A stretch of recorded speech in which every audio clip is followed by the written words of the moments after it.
And we are live. We are live. So, what I like to do is wait for people to come on, make sure we have some eyes. Is that your music? That was my phone ringing. Oh, Yeah, I was like, that's good music. Maybe we can loop it in. no, that's the ringtone. That's your I didn't even ringtone. know you can. I didn't even know you can hear it, and it's a good thing that it didn't drop the volume because sometimes on certain podcasts it'll just like mute the person for a few seconds. It did drop the volume for a little bit. Oh, okay, very little. Yeah, very little, but it Okay. dropped. So we are live on the Shrine of Ma'at YouTube, the Shrine of Ma'at Facebook, and also Comedic Legacy today. Oh, And beautiful. yes, so Burn, burn. you were on Comedic Legacy today years ago. Yes, and Yes. people are coming to the Apothecary in Brooklyn every weekend, letting me know that they are coming because had just seen that video. Oh That was wow. that talk was quite some time ago, and it's gotten renewed. New people are seeing it. New people are appreciating loving it, and it's how do you say? It's very relevant for the time. A lot of people are seeking that information, and so Oh they come yes. to let me know how much they appreciate of what we women about what we shared, during that session. So I'm so happy. I'm so glad it's right there, and it's in how do you say the YouTube library or Yes. Proofberry for people to revisit. Yeah. Yes, and have it be a part of the base of their knowledge. Yes. So I just want to say welcome to the Tuesday Talk family for joining me today. Tonight we have a very special guest. We have Priestess Yendys, who, yes, Priestess Yendys is so awesome and so amazing. I remember Anika and Jabari had a function at their house. This was before COVID, and Priestess Yendys was going to be there, and I was so excited to meet her because I had never met her before and had heard all these stories about her. They were all so wonderful, and we were having great food. And she brought this hummus that was so yummy. Now I'm gonna tell y'all a secret. A booster shot is a little bit greedy, a little tiny bit. And so the hummus was so good, and I wanted more, but I wasn't trying to be greedy in front of somebody who didn't know me. So I was like, oh, yes, that's great. Thank you. Thank you. It was a little bit, I really wanted more, but I ate it and I acted like I was, wasn't being greedy. Anyway, so we have Priestess Yendys today here. It's so funny. It's so funny. Do you remember that? I absolutely remember making the hummus, bringing it, sharing it out. Um, and I'm just remembering everybody enjoying it and people coming up for seconds. So you should have came up for seconds. I'm sure I did. I'm sure You that should have came up for seconds. So you guys kind of came in when we were in the middle of a conversation, just kind of conversing. But I do want to introduce her, appropriately, so you know who we have. Now, Priestess Yendys comes out of the Shrine of Ptah, which is headed by Baba Haru. So she definitely goes back very far in this Kemetic lineage and this Kemetic legacy, and especially coming out of the lineage of Baba Haru. So she is a part of our family. She definitely is as a mainstay, and I'm so glad to have her with us today. So, Priestess Yendys, welcome to Tuesday Talk. Thank you. Let me just say it's an honor. We both know that it has taken quite some planning and scheduling. It's been a while, us trying to bring this to fruition. And as I say, everything in divine time, everything in a divine alignment. So I'm glad that we have come full circle, and I am here as a guest, and happy to be here.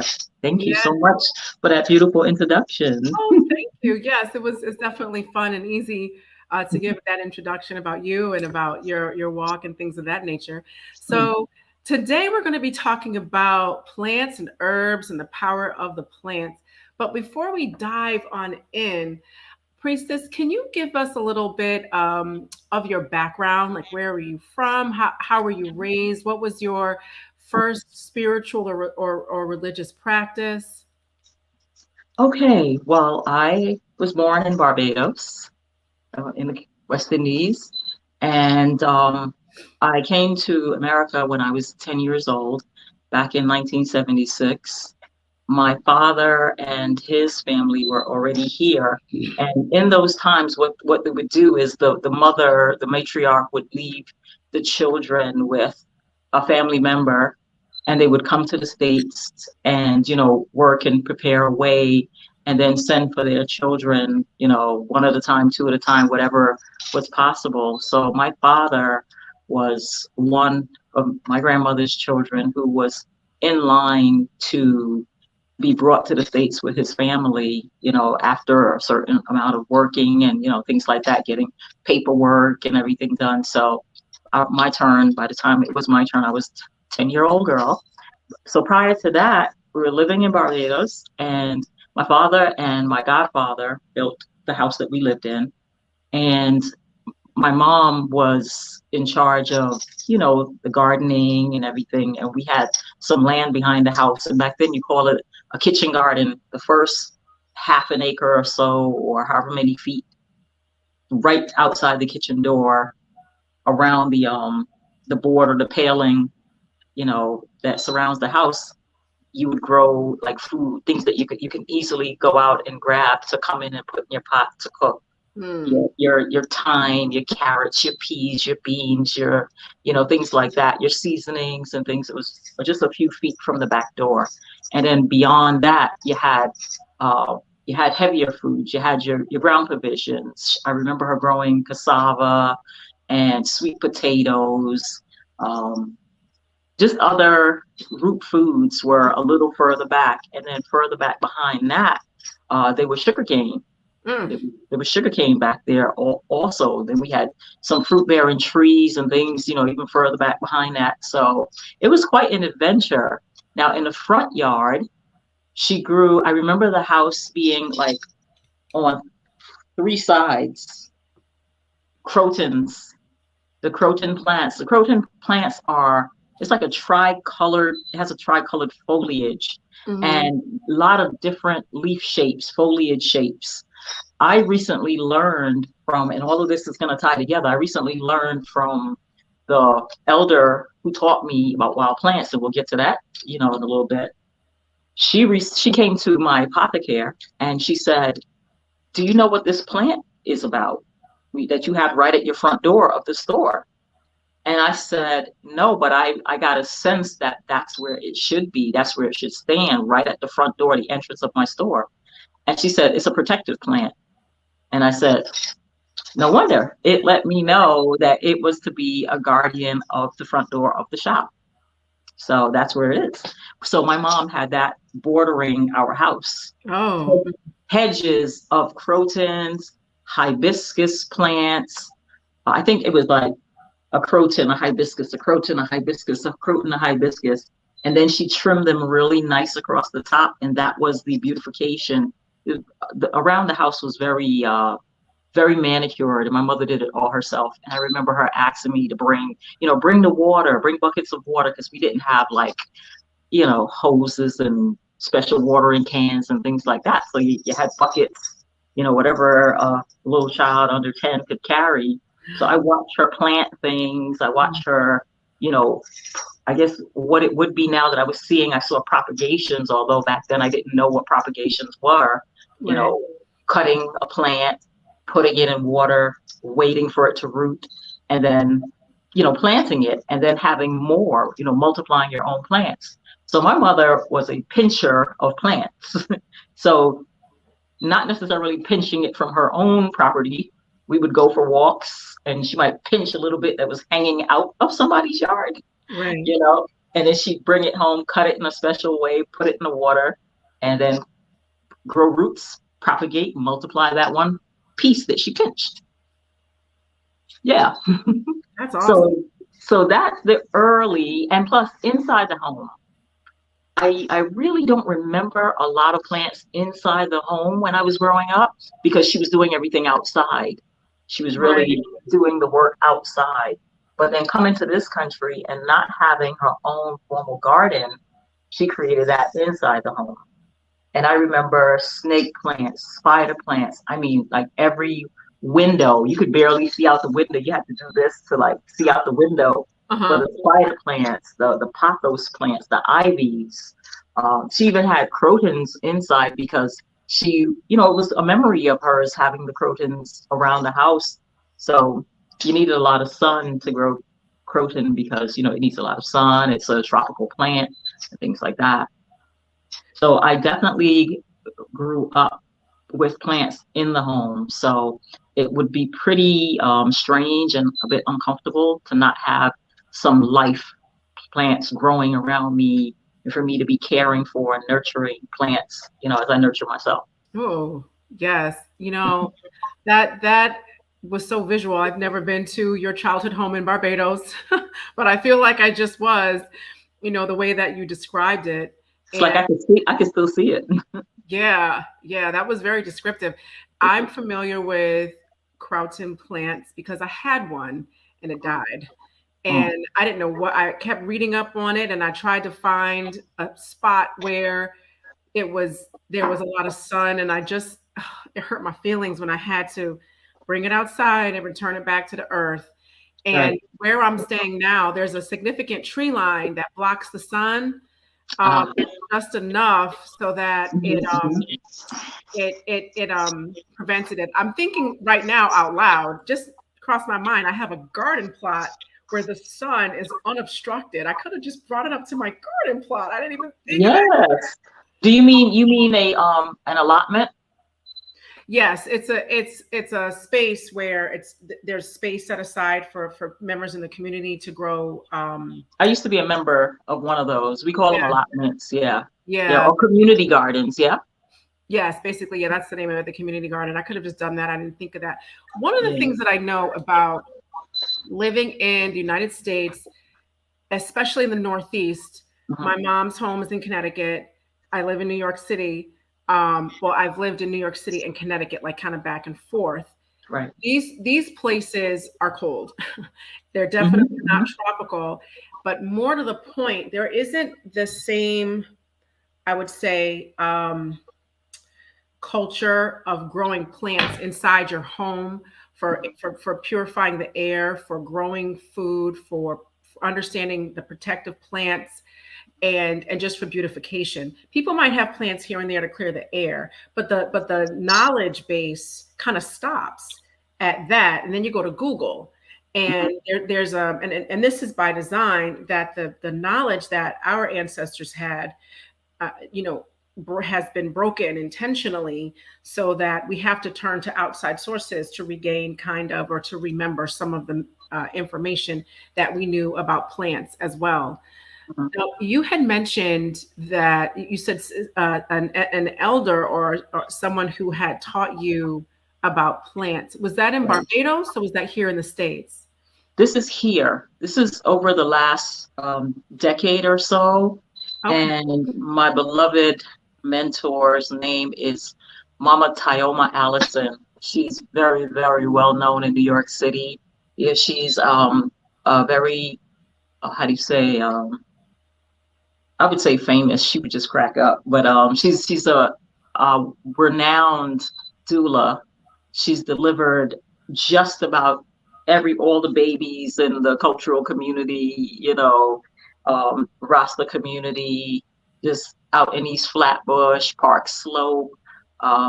Yeah, she's of Jamaican. She was born in Jamaica, Mhm. so she learned from another elder, uh, Rashan Abdul Rashan.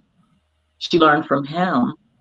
He has a roots tonic. He's famous for his roots tonic, and I believe he had a radio show also where he used to talk about the wild plants years ago, maybe 20, 30 years ago. So I met Mama Tyoma at Ifetayo when my children were, you know, adolescents, preteen, and they started going to Ifetai Cultural Center for dance and, Mhm. you know, what else were they going there for? Just cultural history and things like that. At that young age, there were a lot of mentors there who would take the children under their wings and do classes. It was mommy and me classes that I would attend with them. There were Mhm. drama classes and things like that. So Mama Tayoma was one of the women that were there lending her time. And then, you know, shortly after that, you know, getting to be a part of the family, I learned that she also gave herb walks in Prospect Park. So Uh-huh. I made it my business as soon as I was available one Sunday, and I headed to Prospect Park, and I had to be a part of this walk because it was something that was just naturally in my spirit, even though I hadn't done it before. But I'm one who notices the different greens that grow on the sidewalk. I've Mhm. always had that be a part of me, that I noticed that there was a difference. And I knew that there had to be something special about these plants. And something that she passed on to us is there's no such thing as a weed. And Right. that's something that she learned also. There's no such thing as a weed. It's just a plant whose name and whose benefits we do not yet know. So when you see a wild plant growing, you know, we are teaching ourselves to refrain from saying, oh, that's just a weed. It's just no such thing. We just don't know its name yet and Exactly. what its benefits are. But yes, I started walking with Tyoma every Sunday that I could, you know, spare the time, create the time. And we would meet in Prospect Park, and she taught us just basics. And each time you come and she noticed that, you know, you're really getting the basics, then she would walk to another area and tell you some more. She gave us Xerox copies, you know, with the names, and we had to write down the properties, and she would give us like pop quiz right there. So yeah, what is this one? And what is that one? And I just really like soaked it in, like this is where I'm supposed to be. This is what I'm supposed to learn. This was you know, memory waking up That's inside right. me, that this is who I am, this is what I'm to do, and I'm also to teach this.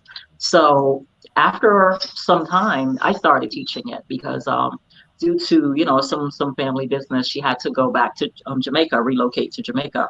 Mm. So she still comes every once in a while, time to time, you know, during the season, the growing season. But I made the time to do some of the walks on my own. So there was a Jabari actually and Anika filmed one of my walks, and I think it was for a Time Warner cable. Mm-hmm. Yeah, so one of the walks was actually filmed. We had a good turnout, and I did a tour and took the folks who were gathered through Prospect Park, and so it's definitely been documented. And my houseplant community now is asking for me to add that in, because not only are they interested in what I know about the houseplants, but they'd like to learn and garner some of the information from the plants outside, and how they can use them for medicine. So I'm working that in. I'm working that in because I started doing houseplant workshops at the Apothecary Mm-hmm. every first Sunday of the month. So every first Sunday from 10 to noon, there's a houseplant workshop. It's for beginners to intermediates. You know, basically I will repeat repotting, um, propagation, lighting, you know, what plants are good for what. And the fun is answering the questions of the people that are there. Mm-hmm. That's really the fun, because people have a lot of questions, and there's no such thing as a dumb question, you know, because somebody sitting right next to you wants to know the answer to that also, even though they're not asking. Right.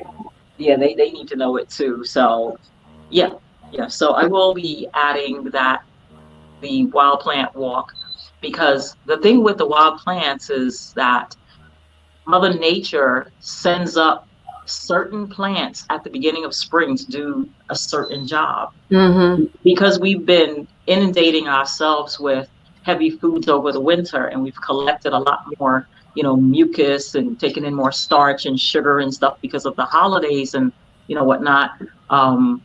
The plants that come up first are the upper respiratory cleansers to Wow. get rid of the mucus. Yeah, to unlodge the mucus, because when the mucus isn't removed, it's challenging for folks to enjoy the rest of the season as the temperatures heat up. Because now you're going to get the allergies are there. You can't breathe. You're allergic to something as natural as nature, Right. which is unheard of. Then you're going to get skin rashes because of, what's inside the body. So the body, the inside of the body with the temperature inside and the temperature outside, it's going to wreak havoc on you enjoying nature. So Mother Nature sends up these first plants to help you get rid of the mucus, clean the liver and the bloodstream, and just get yourself ready and comfortable to enjoy all that she has to offer. And I truly love to share that there's a rhythm to it. There's a rhythm to it. And once you get on nature's rhythm, you're good. So in regard to nature's rhythm, is there a different, first crop of plants in the Caribbean versus, the Northeast? Or is this something that the whole like region, if you will? I mean, there's such a big difference in terms of climate from Connecticut down to the Caribbean. What are the first crops that come forth in a Caribbean or a tropical climate versus the Northeast? That's a very good question. Because I was 10 years old, and because, my work and everything else that I do keeps me on this side of the globe, I actually have no knowledge of the plants that are, growing there. First season, I wasn't taught that. That's not where, the teaching happened. I know about here. And what I just did recently is I got a book about plants native to Georgia. Since I'm spending a lot of time in Georgia, I am now studying the wild plants that are growing here. I aspire, along with my brother King Simon, to study the plants, and the intention is to teach and have plant walks here. So the answer to your question is I'm going to learn what's happening here, but I don't have the knowledge and the information or the experience with the plants growing in Barbados or that side. Okay, that's cool. So it's interesting because, my father's family goes back to Georgia on both his mom's side and dad's side. So both my grandparents are from Georgia, and they came up to Connecticut during the Great Migration. And so I feel a connection to Georgia. I went to school in Georgia. I graduated from Spelman.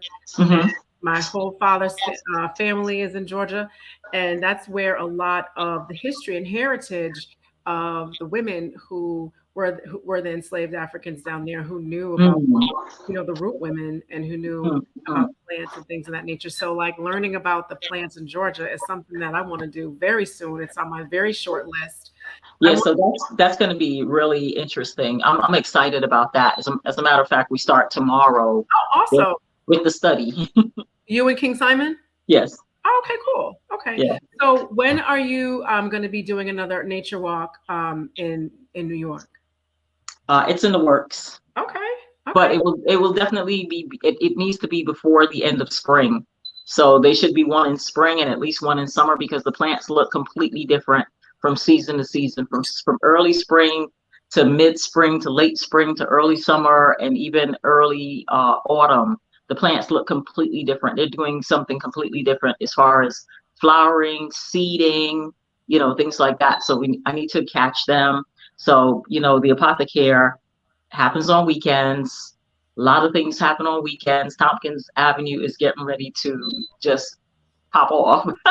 It's about to be for the season. Going down. So when I do it, I'm going to replace, it would have to take the place of that Sunday morning houseplant workshop. Okay. It'll have to fit right in there. So we won't be at the Apothecary. We take a trip to the park, like everybody would meet there. And we have to do this between 10 and back, so I can be back at the shop by at least 12:30. Okay, that makes sense. At least 12:30, because things start really rolling on Tompkins Avenue right around noon, and we're getting ready to have open street Sundays for the next 19 weekends. Awesome. Yeah. Yes, it's about to be You on know, and popping, guys. yeah, there's a lot of preparation, a lot of moving parts in my store, and a lot of focus and dedication.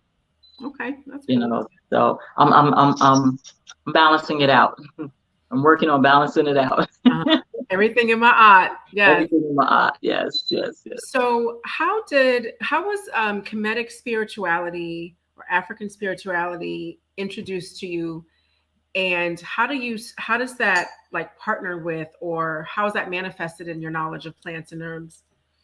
Okay, so going back to like my mom, we always went to church. There was always a Sunday school and, Sunday church. My mother singing hymns and reading stories from the Bible. I remember even before coming to America, my mother reading Bible stories. I have a really good recollection of the Bible stories. And even from such a young age and knowing what I know now, it's like there was a part of me, maybe it's spirit, but there was a part of me that knew that these stories had some kind of there was some kind of a manual to these stories. Mm. They say like the Bible is basic information before leaving Earth.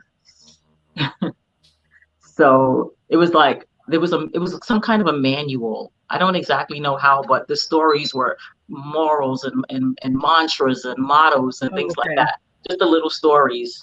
Um, then my father's family are to this day, they're still practicing 7-day Adventists. So to give my mother a break on Saturdays, his family, my father's family, picked up the children, you know, to go to church with them. So my mom would have, some Saturdays to herself to do whatever she needed to do around the house. So we spent the day, all day Saturday with my father's family. They took us to church. There was Sabbath school. There was, all the things. And by 13, I started to kind of grow tired of it. Maybe it's the teenage thing or whatever, or just losing interest in what I was seeing or not seeing or feeling or not feeling. But I feel like when I recall myself now as an adult looking back, I feel like I was always spiritual, whatever that meant, whatever Mhm. that means. There was always uh, me knowing that there is the human, and then there's another part of me that tells me things or like guides me, moves me, whispers to me that do this or don't do that. And I was really connected to that. So my lifestyle, I did everything, a regular teenager coming into young adulthood, was married early, had my 2 children by the age of 24. I was married, my 2 daughters. And I how do you say, I was attracted to nature. I was attracted to fairies and the idea of fairies, the idea of nature spirits, elementals, as we call them, we know to call them now. Like, yeah, like we're not just the only ones here. If I go in the park, there's something watching me or some things watching me, and I need to move with reverence in the park. I just always had an inner knowing of that.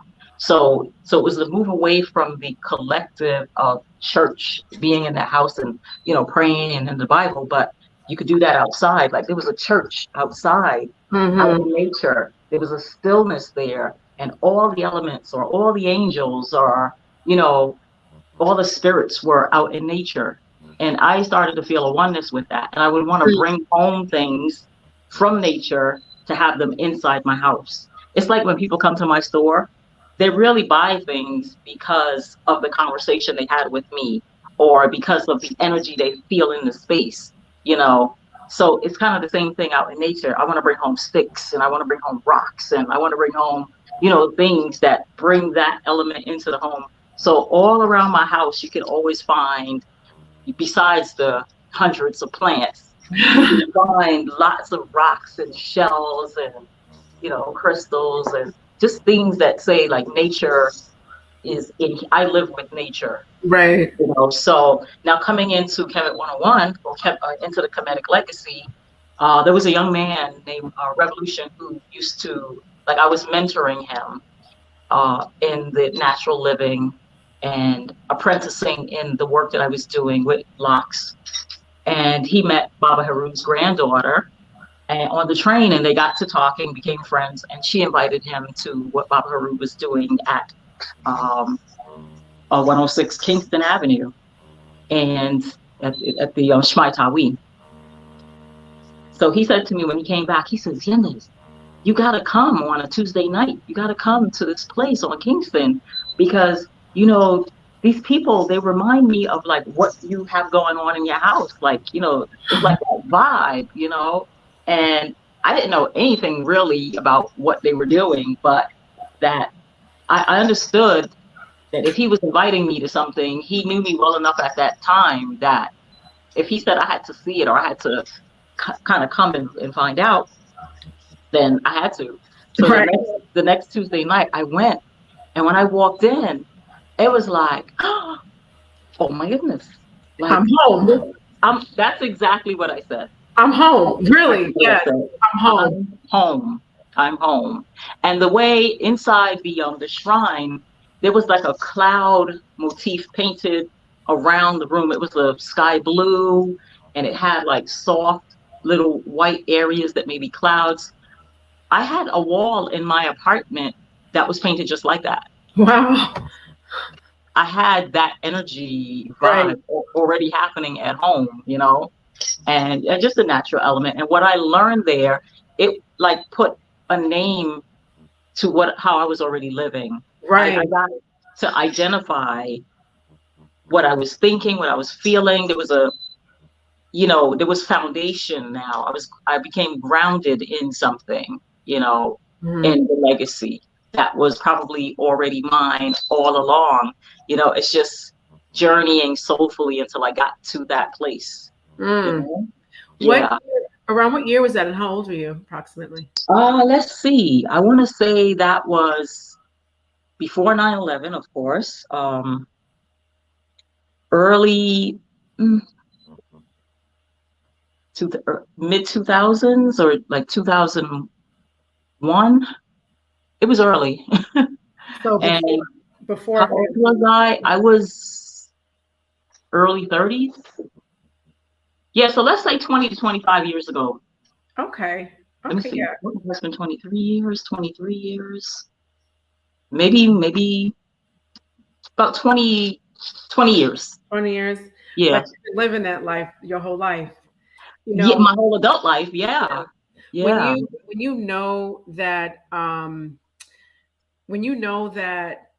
what you've been told is not the truth, for me, I was pissed off. I'm gonna just say that word because I was trying to find it and couldn't, and I was discouraged and I felt defeated, and I was like, man, because I just thought that the most ancient African spiritual system was unknown and unavailable because I was looking and searching, but I didn't know anything. I knew nothing.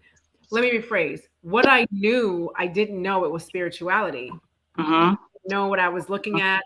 Looked at a couple different images and knew certain things. Just didn't know that that was spirituality because with a Christian structure, spirituality is as disconnected from religion as a tree is disconnected from a car driving down the street. You just wouldn't think that those two things, were connected. So it's always interesting to me to hear how people found the community. So DL, he or she, I don't know.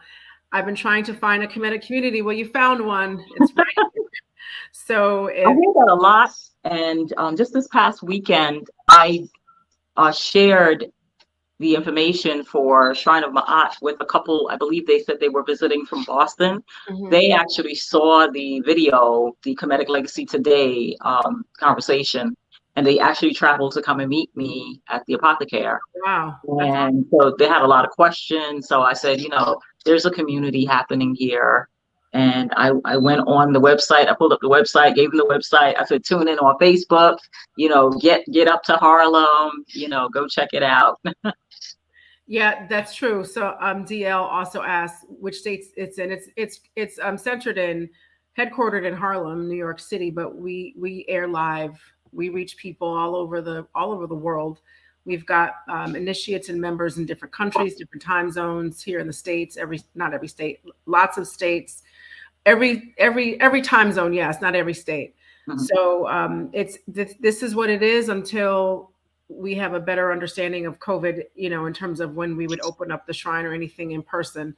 That's not even in discussion at this point. So yeah, when I found Anika, or not found Anika, but when I met Anika, and we were volunteering at an organization, and she was minding her business, talking to somebody, and I just turned my head to the left, and I saw her joyari. Yes. And I quickly ended the conversation I was having with someone, walked directly over to her, and waited a couple seconds and kind of crowbarred my way into the conversation. Yeah. And I was like, "Hi, I'm Sai. What's your name?" She's like, "Anika." I was like, "What does this mean? What is that?" I said, "What are these?" I said, "These aren't just rings. These are amulets or something." But I didn't touch them. I'm like, I know I can't touch. I was like, "What is this?" Like, that was my very first 15, 20 seconds with her. "Hi, how are you? Tell me what this are is." Those? Yeah, I get that a lot. A lot. Yeah. Yeah, I was drawn because I knew, I was like, this is what I have been looking for since I was a little girl. So, and in doing that and coming, into Kemetic spirituality and what's natural to the African soul and spirit, it makes sense to want to eat naturally as well, And you know what, too? The elements and the deities, the principles, they are basically representations of different aspects of nature. Nature, it's nature, it's right there. So that's the concept, to have God all around you at all times. That's right. So it's natural for us. It's not just natural for me. I don't believe that it's just natural for me or specific people. It's natural for us as a people, as melanated people and others. It's natural. But we've been intentionally distracted. Right. And I recently learned, because I came to this country very young, so I didn't know about the movement that happened maybe in the late 60s here or early 70s here, but there was a time before that where we adhered to our elders' medicine of prevention. Yes. And then something happened, another great reset, and that global reset, said to us that the grand people whose shoulders we stood on, that their medicine was old and outdated, and the lifestyle was no more, and we now had to come into the new revolution, the new evolution of medicines that were in little white pills, and you didn't do prevention. You just go to the doctor and you did band-aids on top of symptoms and things like that. And you just continue to distract yourself. You continue to poison yourself because you were now going to help out the pharmaceutical companies, and you're going to help out the doctors and the hospitals by just not being aware of your internal atmosphere, not looking after your internal atmosphere. You were now going to just throw away everything, throw away the foundation. Yeah. Throw away everything and just be fodder for this new system, basically. Yeah. And there was a system. There was a system. There was a matrix. There was an intention. There is a huge intention. And what I think for me, not going into the corporate, people say, "Oh, you're lucky or this." No, I'm courageous. Right. It's not luck. It's courage, and it's intention, and it's actually knowing that instead of saying from my mouth that I stand on these ancestors' shoulders, it's a knowing. It's something that I know. I don't believe it. I know it. There's a difference between believing or feeling like it than knowing. So when you know, you move as if you do. That's right, because you're You know what moving I'm saying? knowledge. So And I move as if I know this information, and they got my back, my sides, my front, my top, and my bottom. Um, it's not an easy thing to hold that consistently, but the more that you do it, it's a practice like anything else. Doctors practice medicine. It's a practice. You have to keep practice. doing it. Mhm. And sometimes, you know, it works. It works most times because I've been an entrepreneur for almost 40 years. So it does work for most of the time. There's a lot of transitions in it, like life with anything, a lot of Right. transitions. But you just have to keep knowing that the universe is conspiring on your behalf, to give you that which is your destiny. That's right. And you That's have to stay the course. So for me, not going into corporate, I didn't have the distractions that a lot of people face, because they're in corporate. Like, you can't go to the bathroom 3 times a day when you're in corporate. So you can't drink water as much as you need to because you can't go to the bathroom 3 times a day. So you now put restrictions on your body. You now put restrictions on your health. So you may not get up and have a cup of peppermint tea or drink a cup of warm lime water. You're going to grab a cup of coffee and a bagel because you need to be up, up, up, and you need to be full, full, full, because you now got to focus on these people's tasks when you get to the job. right. So you got to stuff yourself. You got to amp yourself up just unnaturally. Basically on drugs. And then that bagel, oh boy, that bagel becomes a blockage, like a cement block inside you that starts a really bad domino effect, a decline in your health. Because I think a bagel takes like a day and a half to digest. You know what I'm saying? So you eat that bagel, and then God knows what you eat for lunch, and then whatever you eat for dinner, the bagel is still trying to get through your system from the morning, and you probably didn't sip any water because you can't go to the bathroom. And then on the weekends, the focus is not fasting. The focus is the things you didn't do during the week for your personal self. Right, because you're so busy working. For somebody else. So you're trying to play catch up, the house, the children, the laundry, the food, the grocery shopping, the cleaning. And then it's Monday morning all over again. And here comes that cup of coffee. And there goes that bagel. And it's a vicious cycle. So I didn't have that. I could get up and take my time, and I could juice, I could eat my fruits, I could drink my water, I can go to the bathroom 3 times a day. And it's just the little things that you don't think about that you are afforded by working for yourself. Yeah. You're afforded more than anything else. If you're focused on it, you're afforded your health. If you practice self-care, because now that's got to be a choice. You have to dedicate yourself to practicing self-care. And I know a lot of entrepreneurs, a lot of spiritual people, a lot of cultural people, that self-care is still not the focus. It's still not the focus. There's other things. There's a lot of other things, But for me, it's something that needs to be priority, because in the beginning, I didn't have these people's medical care insurance. So I had to create my own insurance. So me creating my own medical insurance is ensuring that I don't get sick.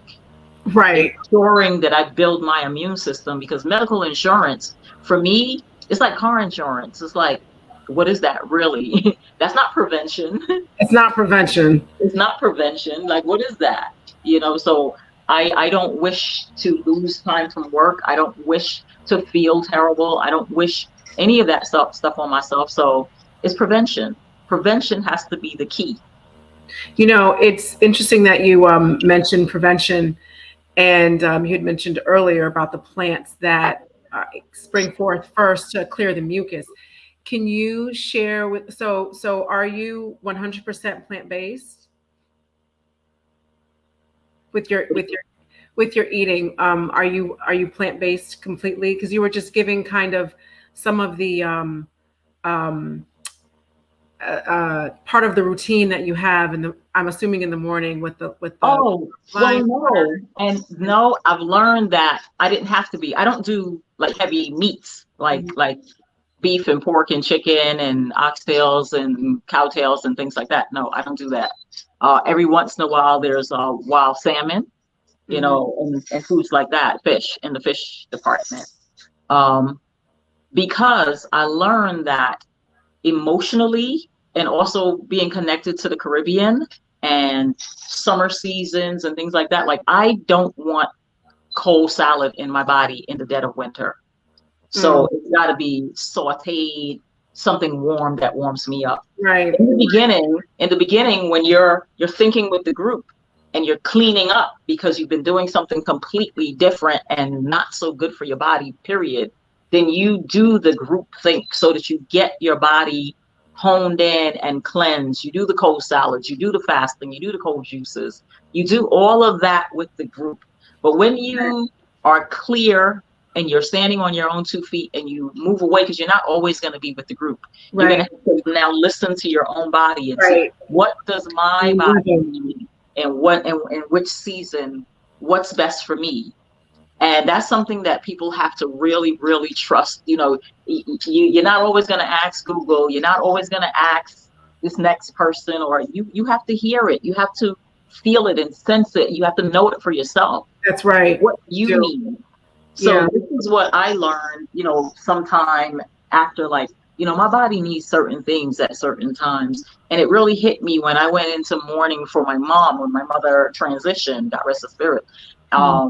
That mourning is hard work. Mourning is like you lift center blocks for a living for a time. It's heavy. And you have to feed yourself sometimes the things that, you know, memory, food and memory and things like that, they kind of go together. If you're disciplined, you won't go too far, but you do need to give yourself some of that satiation to help you walk through that challenging journey.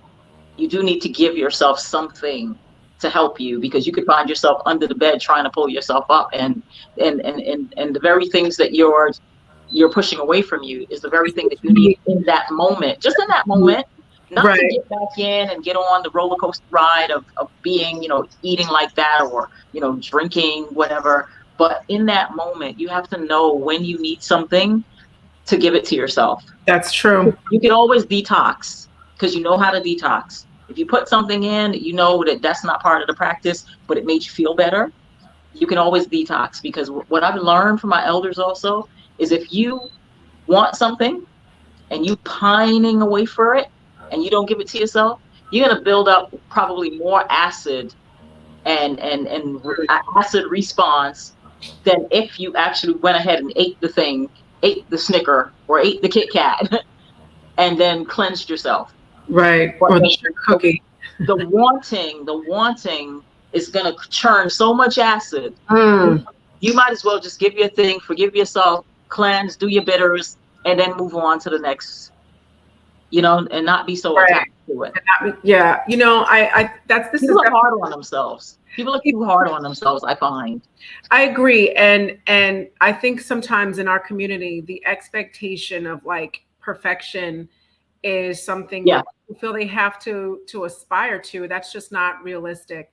Exactly. You know, and so what we know we don't need to be eating is processed food, fake food, and that includes fake vegan meat, high fructose corn syrup, like all of that stuff that is not food. We don't need to be eating it. And you know, there is ancient kinetic instruction and scripts for us to not eat pork. That's something that we had written before it was in Judaism and before it was in Islam. Okay. We also know that when our ancestors gave food offerings to those ancestors who had already passed on, that we actually were the ones who ate that food.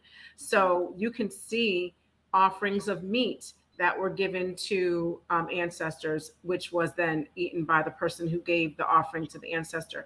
Now, in 2022, in the United States of America, I would say eat as little meat as possible. And if you eat it, you should know it's actual meat. You should know what it is. You should You should do your due diligence to find a farm, find a farmer, find a hunter who goes and gets like an animal running in the wood and shoots it and then slaughters it and get that to eat, because you don't know what you're eating.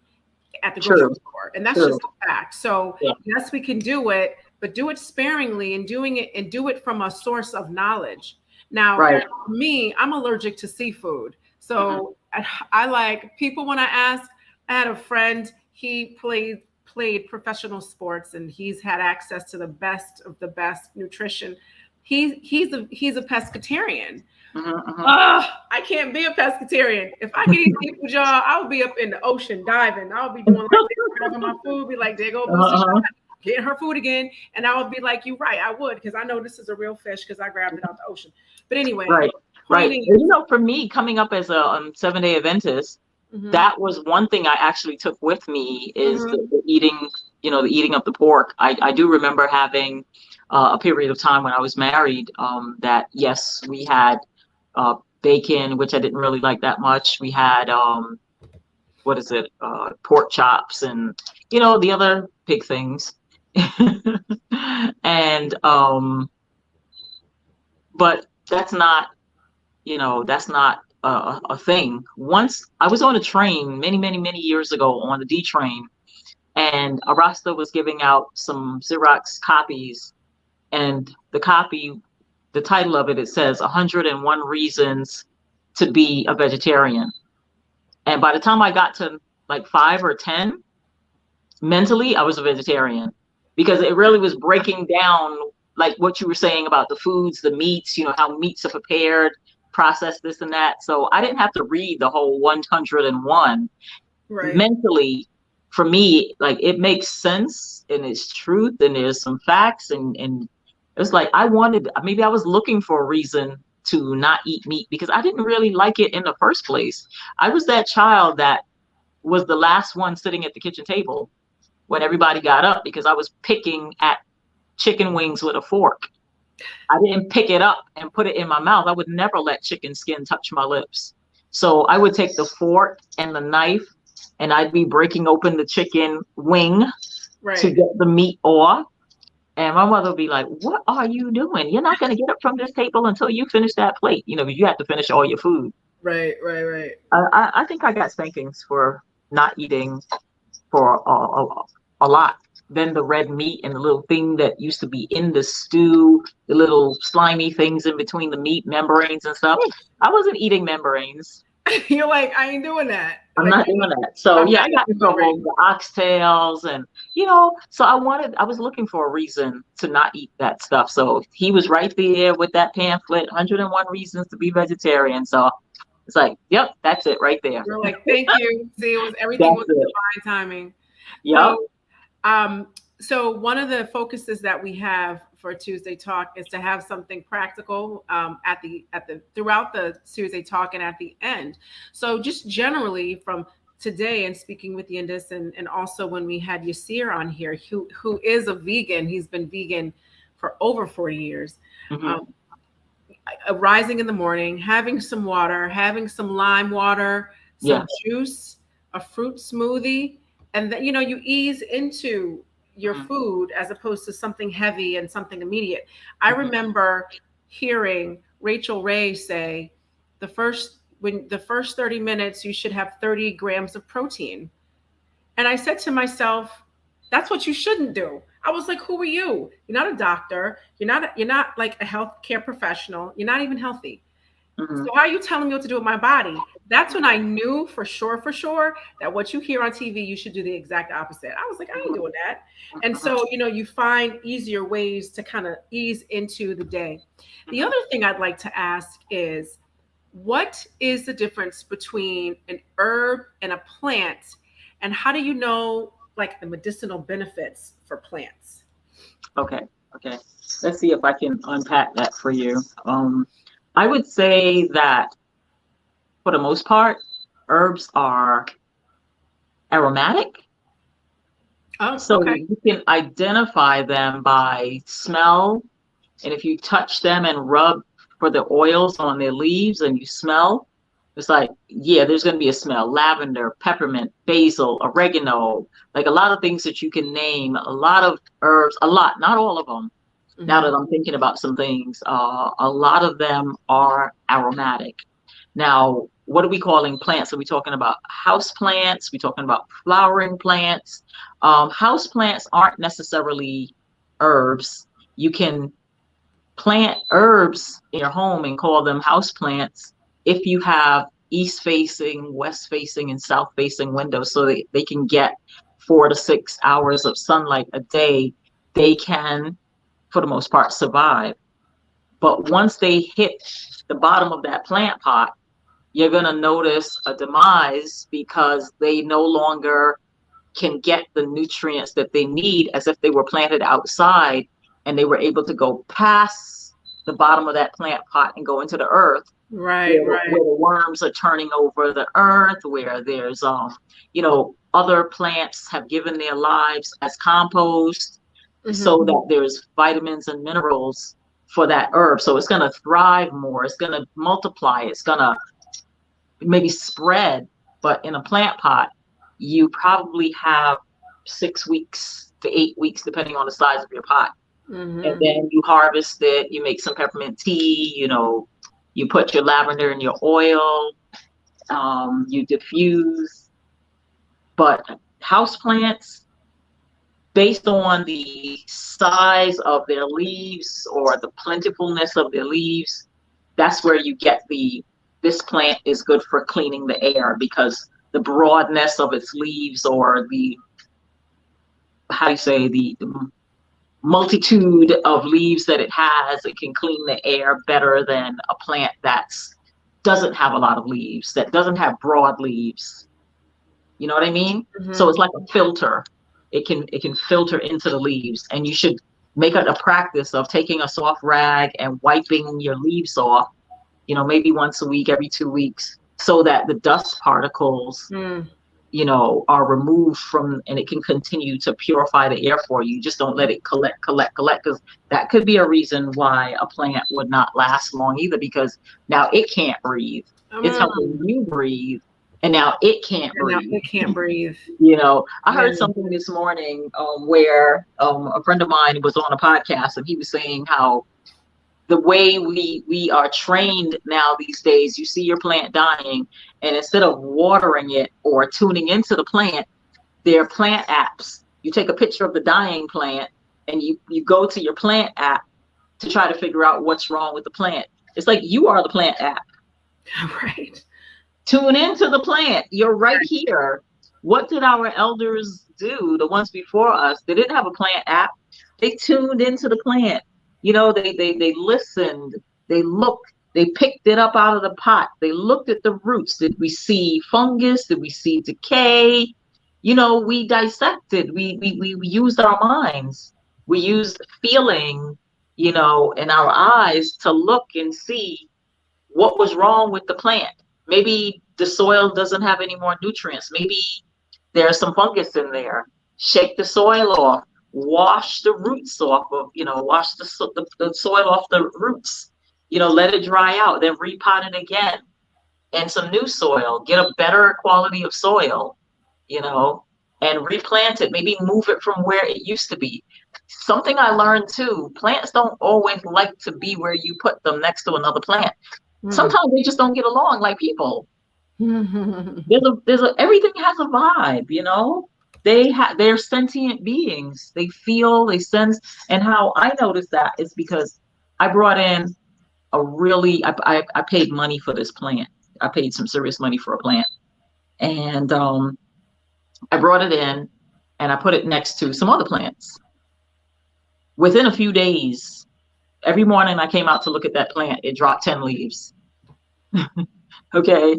And I was like, oh my goodness. I can almost see the stalk, the trunk, what would be the trunk. I can almost see inside the plant. And before, it was so prolific with leaves that I couldn't see inside of it. But now I'm starting to see through. It was like it was thinning out.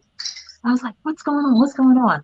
And I got a sense, like a message to move it to the other side of the room, to plants that were, I would say, on the globe, were more from the same region as that plant. I'll tell you what the plants were.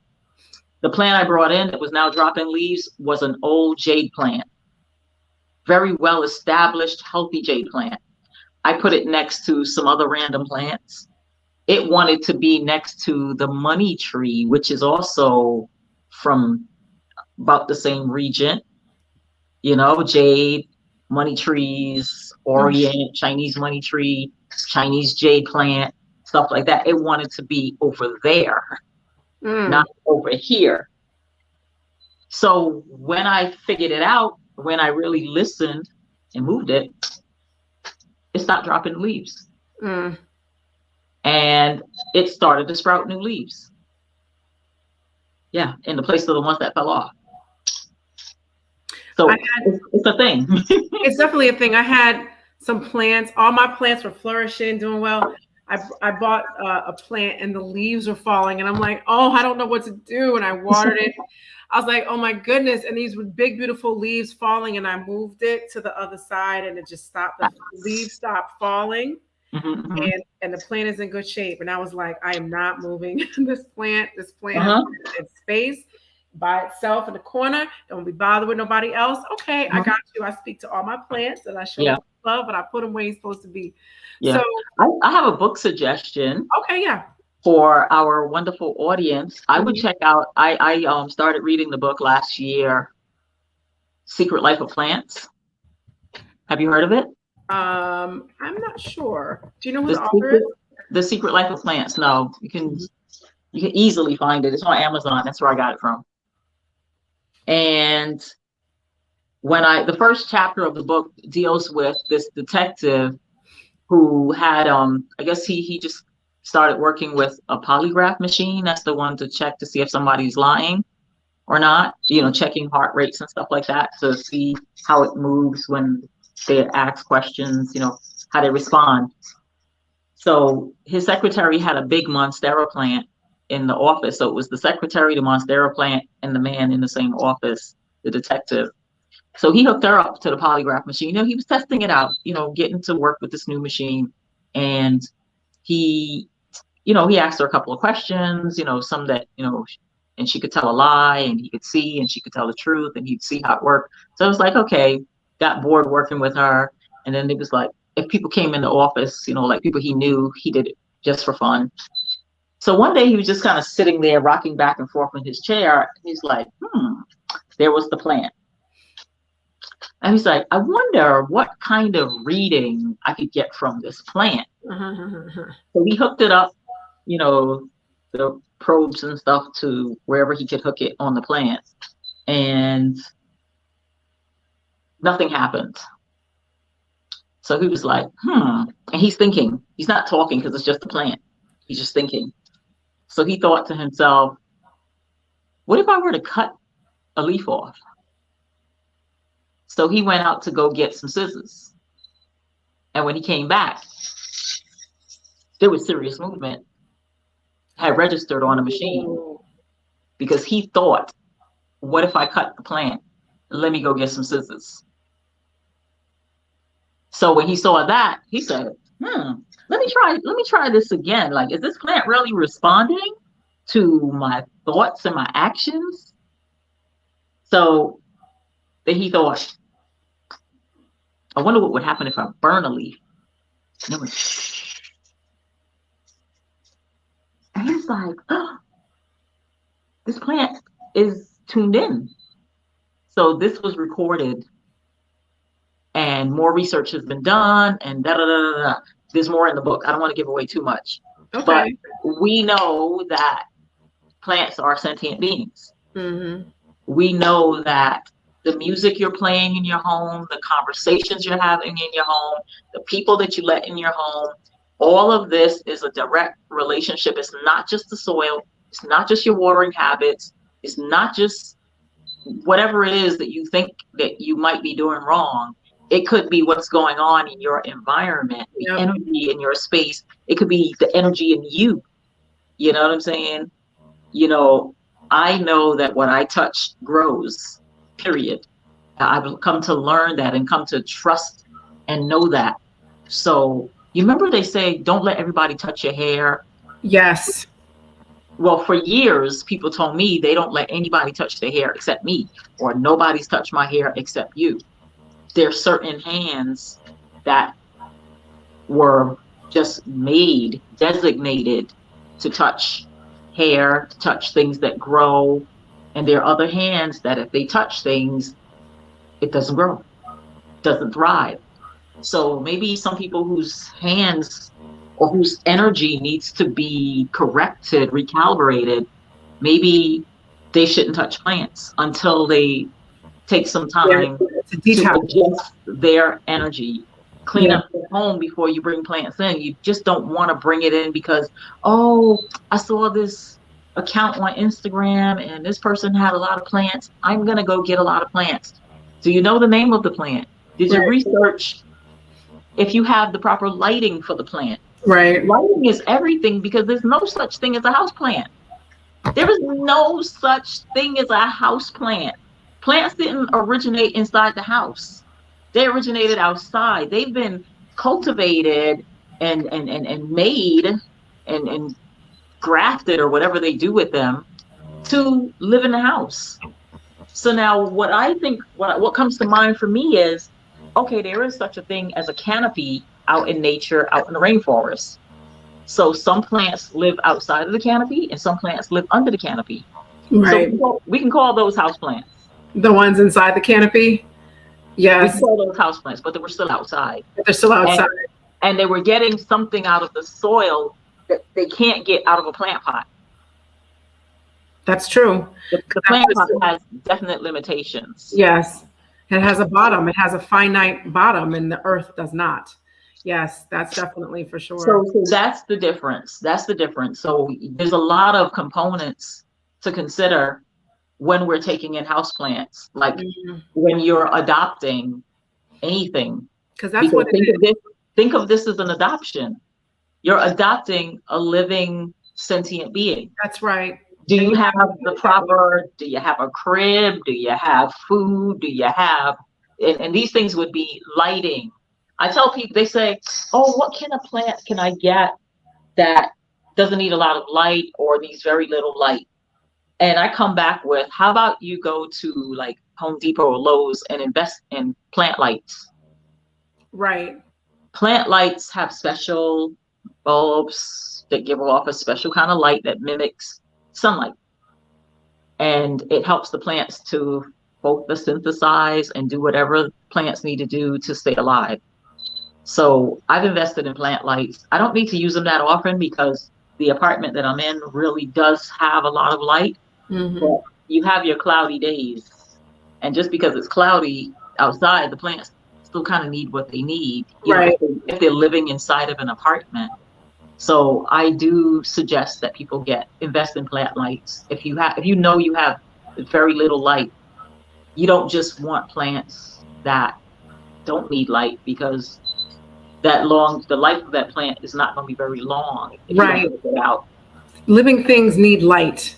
They do.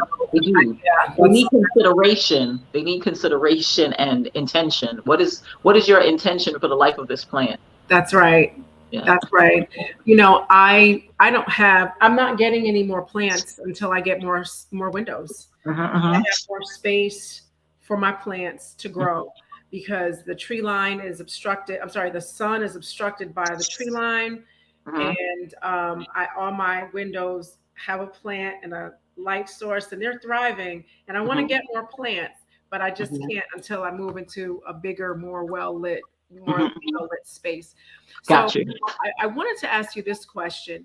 Can you name one or two super herbs that are good for immunity, something that helps to clear the mucus?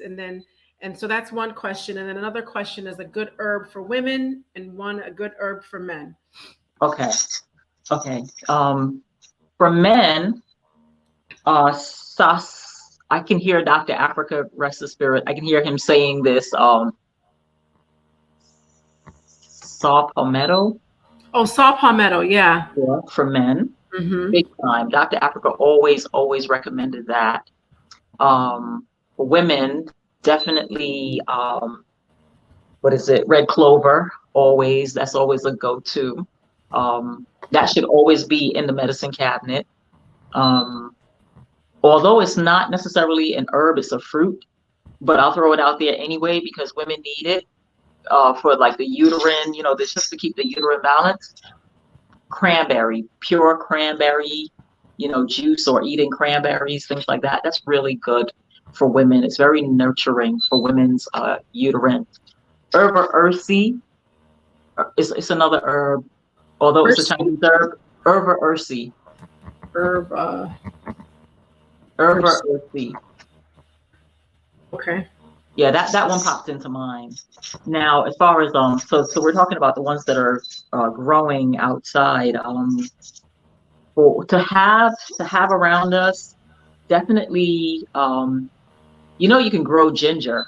You can grow ginger as well. Of course, ginger is good for circulation. Peppermint is good for circulation as well. A nice cup of peppermint tea in the morning, along with your lemon juice, your lemon water. That's really good too. Let's see, what else? For the mucus, blue violet, and that's wild. It has a little purple flower, purplish yellow flower, yellow purple, and it grows out in the wild, and that's an early spring herb. What's the name of it again? I'm sorry. Blue violet. Blue violet. Blue violet. And the leaves of the blue violet, when you break it up, it's soapy, it's mucilaginous. So that lets you know that it's actually like the plants in nature, they mimic what they're used for inside the body. So blue violet is one of the early spring greens that come up for you to move some of the mucus. Also, chickweed. Chickweed is also an early spring green that is really good. Let's see, what else?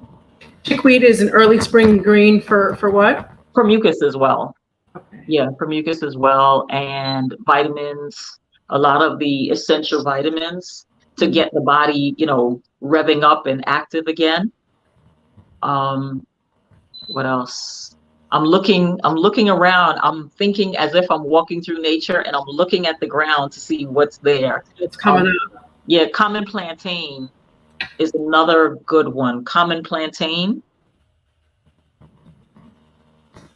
Mucus?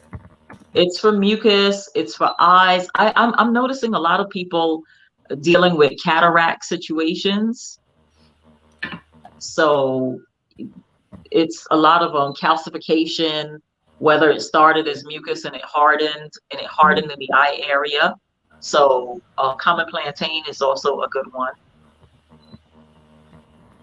And of course, the old dandelion.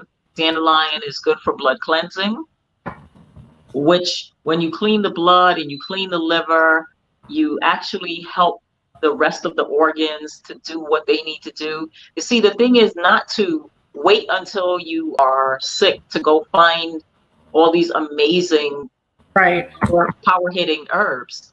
These things need to be inside the body as a resource before you get sick, before you start feeling not well and under the weather, so that when that happens, the body reverts back into itself and it looks into the medicine chest and it says, okay, what do we have here?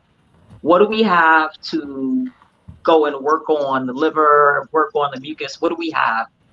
But if you haven't been investing and making some good deposits of good herbs and drinking a lot of water and putting the essentials into the body, when you get sick, when it goes into the medicine cabinet and it sees all matter of potato chips and cookies and sodas, right, there's nothing. You can't take out a withdrawal of anything to help yourself because you never put in any good deposits for when that time came down the road.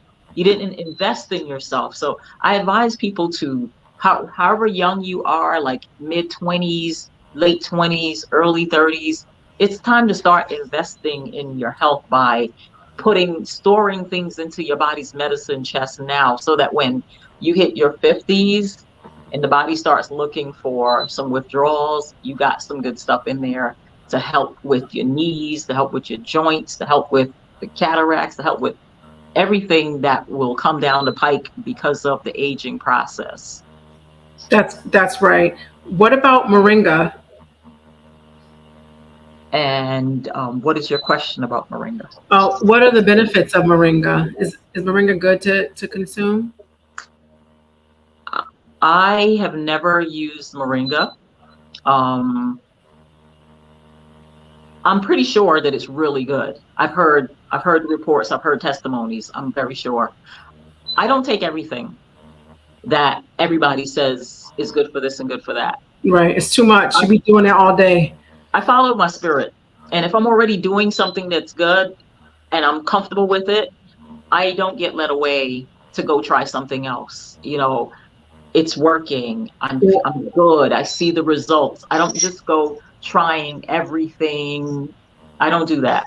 I've never been one to do that. If I have something that works, this is good. If it doesn't work, okay, I'm going to go try something else. But as long as it's working, and moringa and what was it again? Yogi berry, Goji berry, yeah. Goji berry. They've been, these things. Then there's the black seed, and I'm so sure all of these are very good. Right. They're just things that I've never personally used, because what I've been doing from all along is obviously working for me. Right. You know what I'm saying? Because it's about habit. It's about the habit, the consistency, and the intentions that you do daily, not about the flash in the pan, jump on this new thing, right, and do it for a week, and then jump on the next thing, do that for 2 weeks. No, I practice consistency in doing that thing, and that's what I do. Right. And so Priestess Yendys is saying this is a lifestyle. This isn't a fad. And when you decide to jump into herbs, treat what you need immediately. I used to have awful allergies, and I said to myself, I'm not the first person to take allergies, to have allergies. I'm not going to take these. I'm not taking medicine every day for this. And so I did research, and I came across nettle and a few other herbs. And I decided to take these herbs, and I'm like, let me see what this is going to do for me. It was nettle. There was saw palmetto, and some other ones I can't remember. And I tried them, and I saw a difference. I liked that because it made my life better. Now, this is before I realized that dairy was really the culprit and not allergies. And I remember as a kid, I went to the doctor and I had all these drops on my back, and I responded to everything. And the doctor was like, so you'll have to stay inside during the spring and not do sports. That's the same. That was my response. I sat and I listened to him. I was 14. I was like, okay. My mom and I were in the room. Okay. And when we got in the car, I said, I ain't doing that. I ain't about to do that. I'm not gonna live in a bubble. I said, I'm gonna just have allergies or whatever. But I'm not. What I'm not gonna do is what he said. I told my mom when I was 14. I remember this conversation. Fast forward to, I'm going to take control of my health. This is before I became a part of the kinetic community and the African natural lifestyle, component to it. I just knew that didn't make sense. Right. I was about to take what's the thing, Claritin D forever. And the kicker was this. At a certain point, if you used any decongestant that had D in it, you had to show your driver's license at the pharmacy. And so I took allergy medicine all the time. And I remember walking up into Dwayne Reed, and they were like, we need your driver's license. I said, why? And she said, because you're getting, Claritin D, whatever. It had the D. And I said, why? I use this all the time. I've never had to do this before. And she was like, well, we have to put your name in the system. I said, why? And she was like, well, because the D in the decongestant component in the decongestant is used to help cook. It was either meth or heroin. And so in my head, I'm saying, oh, so now that the drug epidemic is wiping out white folks because they're using heroin and meth, you need my driver's license? So I said to myself, I'm going to give it to them this one time. They already got my information from other stuff, but this is going to be the last time I do this, because you're not going to have me on no heroin, meth, outlook, like reach out program where I'm on the list with these other people, because I was just like, I ain't cooking up nothing up at the crib. That was the last straw for your girl. So I just decided, I'm not doing that anymore. I did Bikram yoga, the 90 minutes, cured my asthma. Now, listen, I'm not giving medical advice. I'm not telling you what you should and should not do. Priestess Yendys is not telling you what you should and should not do. Do what you Oh, want. I'm getting ready to tell them what to do to get rid of allergies, though. Okay, cool. But we I'm gonna tell you didn't what have to do because I did it.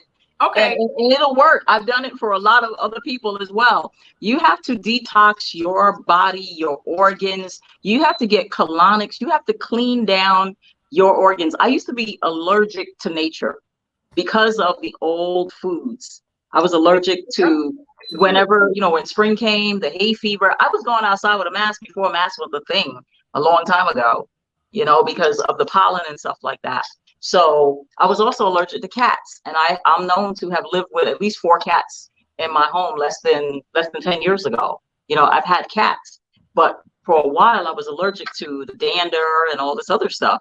So the idea is when I came to Kemet 101 and Sacred Woman and the whole Kemetic lifestyle, what I learned was definitively clean down the organs, clean the body. You have to empty that belly. You have to pour in the green juice, the what do you call it? The wheatgrass. You have to be drinking like 7 ounces of wheatgrass daily. You have to drink your water, half your body's weight in ounces daily. You have to fast 7 days, 14 days. What's the other one? 14 days, 30 days. You have to fast. You have to do your salt baths. You have to do your enemas, 7 nights of enemas, 7 nights off, then back on 7 nights of enemas, 7 ounces of wheatgrass, 7 days off, 7 days on, getting your colonics. How many colonics? 4 colonics. Let me see. Is it 4? 4 colonics per season. Per season? Yeah, 4 per season. So what's that? Like 16 per year? I've had a lot of colonics, and I can't even count how many enemas. So I focused on cleaning down. There were times I was getting like 4 colonics in 2 weeks, 3 to 4 colonics within a 2-week spell. I work with a colon therapist who they have something that they call body talk, where you can palpitate the colon from outside the body, and you can actually feel the impactment. And she told me that when we reached a certain level in my body up to age 13, that's how far up I went into my body with doing colonics as an adult. To unlodge the impactment. You have to go up in there. You have to go get that old stuff. Dealing with enemas deals with the lower quadrant of your colon, your lower bowels. Just because you've had 1 colonic, every 6 months, that's not it. That's not it. You got to get a little bit closer. It's got to be repetition. It's a project that you're going to do within like a 2 or 3 year span. That you can say that you've now rejuvenated your organs. And when you rejuvenate your organs, you're going to rejuvenate everything connected to those organs. Your hearing, your sleep, your creativity, your eyesight, your skin, slowing down the aging process, because now your organs aren't aging so rapidly because you're helping them by not making them do so much work. So it's the clean down the body. It's the get that blood cleaned. I lost a lot of waste, which some people would call weight, but it's not waste when it's putrefaction coming out of your body. The weight comes back when you eat the good proteins, your avocados and your whole grains and things like that, and you eat inconsistently again. You're not gonna be on a fasting lifestyle and just stay skinny, but you wanna go through that period of time just to give the body a chance to, just to restart itself, to clean itself, and there'll be no allergies. You can't have allergies within your body when your body's that clean.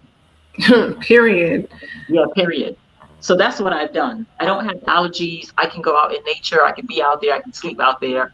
I'm not allergic to pollen. I'm not allergic to animals, anything. I don't get acne, that all comes from the liver. Acne and anything on the skin, discolorations, over oiling, all of that stuff comes from the liver needing to be cleansed. Dandruff, that comes from too much mucus in the body, too much sugar, too much alcohol, not enough water, and it's not even really dandruff. It's something called fibrin. It's a dried mucus that's trying to escape the body. A dried mucus, y'all. I ain't never even heard of that before. Yeah, and it comes on the scalp like cradle cap. You know, the people who get dandruff is like vagrants who don't have abilities to like take baths and wash their hair, or they live on the street and, you know, build up on their scalp. You know, that's a dandruff. But what regular people get with the dry scalp, that's coming from the sugar, you know, overgrowth of yeast bacteria, also the seborrheic dermatitis and things like that. All of that's the body trying to push out and balance out the sugars that's inside because the person's not drinking enough water. You know, we have a culture of, you know, the weekend drinking, the turning up, the going out, the treating yourself, the things that are not good for you. You know, we treat ourselves. It's like, oh, let me treat myself to some ice cream. Let me treat myself to some wine. You know, we do it. You know, people do it, but it's not a treat. Right. It's actually the opposite of a treat because it's going to cause some issues. It's going to cause some challenges, that treat, you know? Y'all, I wasn't expecting all of that. I loved it. No, that was good. I was typing it. Listen, y'all, I say we're going to give you something to walk away with. Y'all need to come on back to this, watch it, pause, and take notes because I was typing in everything Priestess Yendys said. So it's in the chat, you guys. It's in the chat. Quick question. Those colonics are important. I was going to ask you about that. Can you recommend a colon therapist who can really kind of walk us through a complete and total detox, head to toe, inside out, bones to skin? We're getting detoxed. We're getting our colonics, our herbs, what to eat, our hydration. Can you make some recommendations? What do you need to know? Because I do that. What do you need to know? I don't do the colonics, but I tell you how to prepare for them. Okay. I tell you what to take before and after you get a colonic. I can recommend a place for you to go get them. Okay. But I can definitely tell you that prior to getting your colonics, like a week before, how you need to prepare is make sure, because the idea is, okay, let me give you a visual. Okay. So you burnt the rice pot, right? Mm-hmm. So rice is burnt and stuck on the bottom of this pot. Can you wash it right away? No. So when you go into the colon therapist's office and your body, that colon passage, you didn't soak the rice pot. Because, you know, you got to put some water in it, let it sit overnight so that it can lift up. Then you can scrape it out and then you can pour it out and then you can wash the pot, right? Same with colonic. You have to drink a lot of water. The water is going to start to soak the impactment and start to lift it out of the colon wall a little bit. Drink a lot of water, drink a lot of water. You may need to take a stool softener or eat some prunes. If you know that you haven't had regular bowel movements, if you know that you have little rabbit droplets when you go to the bathroom and you don't have one long, solid movement that floats on top of the water and that it has a tail on it, if you don't have that and you have these little pieces that look like what is it, like jelly beans, if you're having jelly beans, you're not having enough water, you're not having enough fiber. So you need to drink water, start eating more fiber, a lot of raw kale, raw spinach, raw celery, just raw, a lot of apples, prunes, things like that. That's going to help to prepare you to be able to go and you know, have a successful colonic. One of my clients many years ago asked me to go with her. She was young, late 20s, early 30s, and she was diagnosed with high blood pressure. Why was she diagnosed with high blood pressure? She loved cheese. Cheese is very salty and it's very sticky, like plastic. When it gets inside your body, it behaves like a plastic and it's just hardens inside your body. So she's got all this salt, not drinking enough water, high stress job. She develops high blood pressure. So she says, you know, I make suggestions. She says, Yendys, okay, I agree. I would like to go to your people and go get a colonic. She asked me if I would come with her because she's a little nervous. So of course I went. And my colon therapist friend is using her instruments and she is trying her best, and not a drop of anything comes out of this person because she didn't prepare. The impactment and what's inside her is so solidified, so solid that nothing is coming out. So that says to us that she probably goes to the bathroom to move her bowel maybe every couple of days, once a week. That's not good. That's not That's enough. not good. So all this is why the water is important. This is Mm-hmm. why the fiber is important. So this is how you prepare the body.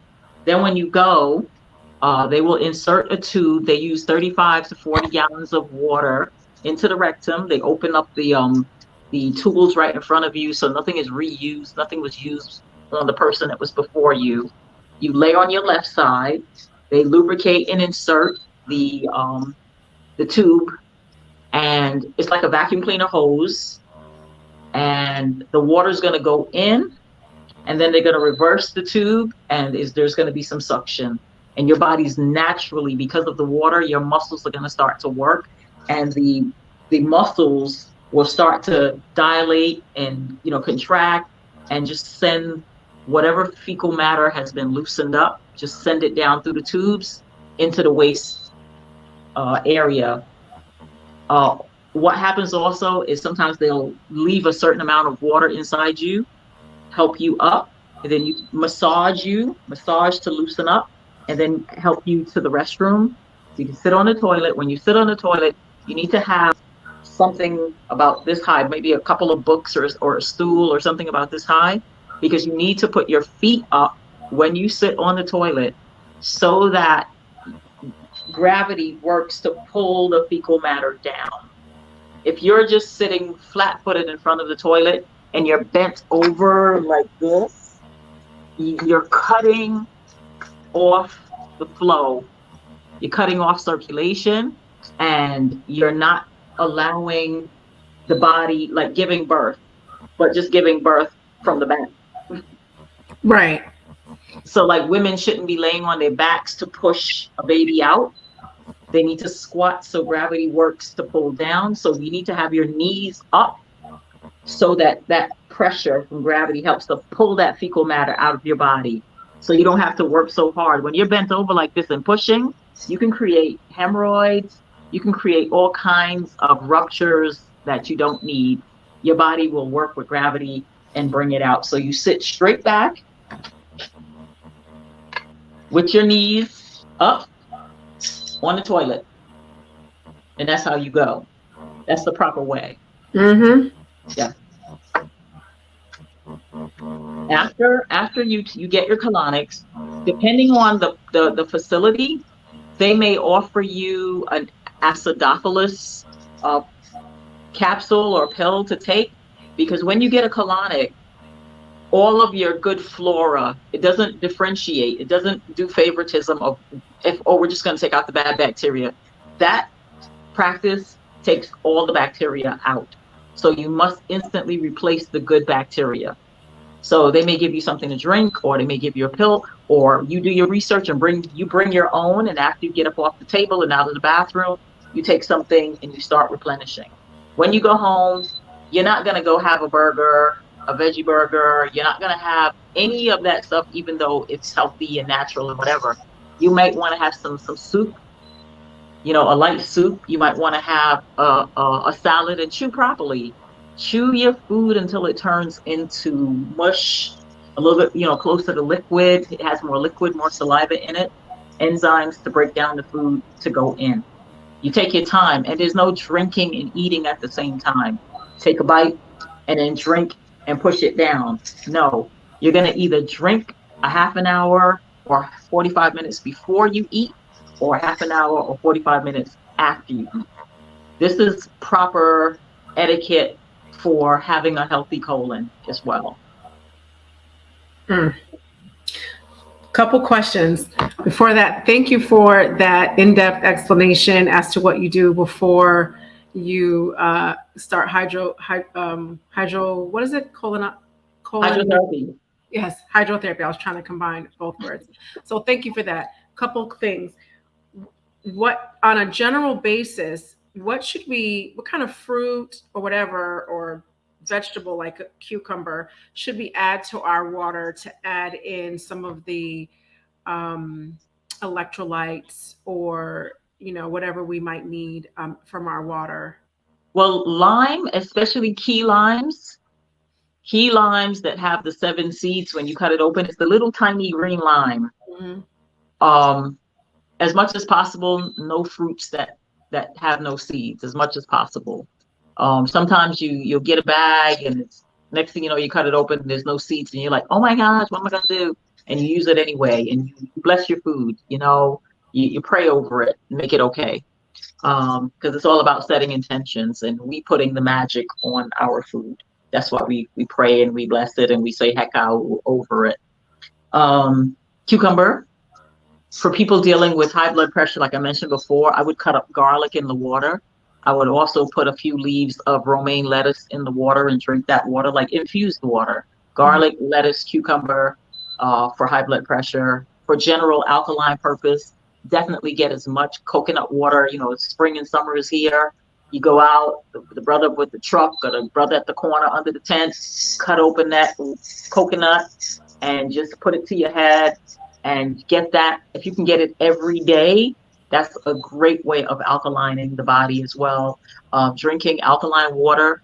I do something where I put like a pinch of pink Himalayan sea salt with the limes, the key lime, squeeze that, mix it up, stir it up in a jar or bottle, and drink that. That's a good way of making alkaline water as well. Just a little bit, not salt to taste, but salt to shift the molecular structure of the water. Yeah. And fruits. You don't want to eat mangoes at night. Mangoes is a stress fruit. It means mangoes are great, but it means that it turns on your body's function to cleanse and detoxes itself. So if you're eating at night, it turns on that function when the body's supposed to be resting. That's the body's resting time. So you eat mangoes first thing in the morning so that it can get that bowel movement going. You know what I mean? Mm-hmm. So it can start that engine. So that's one of the main things I always tell people: don't eat mangoes at night. Eat them first thing in the morning. Pineapples are really, really good for helping with releasing mucus as well. It's also a great source of vitamin C. So that's really good for early in the morning. Some people wake up, filled with mucus and things like that. Have some pineapple and slice that up and have that for breakfast as break fast, Apples are good for, if you get some organic apples, still wash it, some peppermint soap, and eat the skin because the skin is very fibrous, so it's good.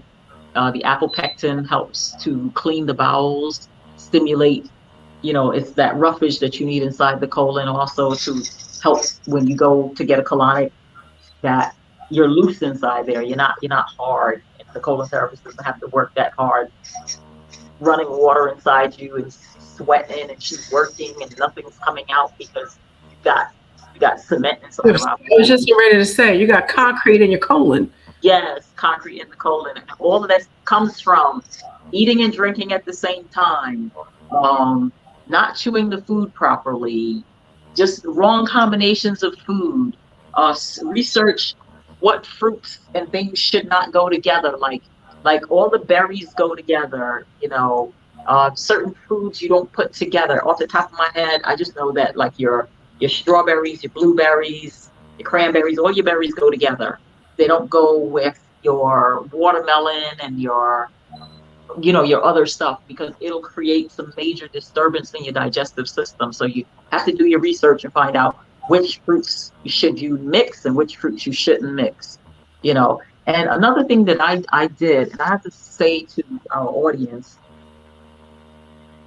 part of minding the business of your health is not just listening to people tell you what to do. It's listening into your spirit to find out what you should do for yourself.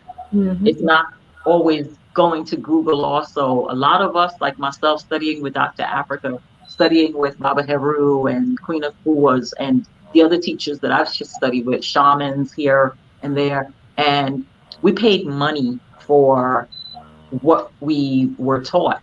And then because we really appreciated what we were paying our hard money for, we went and really dug a little bit deeper.